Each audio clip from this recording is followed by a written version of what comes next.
How to cancel a Remitly transaction on hold. Hi everyone, welcome back to the channel. In today's video, I'll simply guide you through the steps on how you can cancel a Remitly transaction that is currently on hold. So make sure to watch the video till the very end. If you want to cancel the Remitly transaction that are currently on hold, then all you have to do is simply go ahead and then first of all make sure to launch the Remitly application as you can find it here. Then once you launch the Remitly app, you're basically going to be able to see this sort of interface where you need to scroll to the bottom of the transfer details page.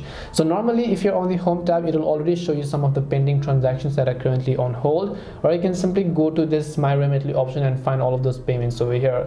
Just scroll to the bottom of the payment and then click on the cancel transfer option and then choose yes to cancel to confirm.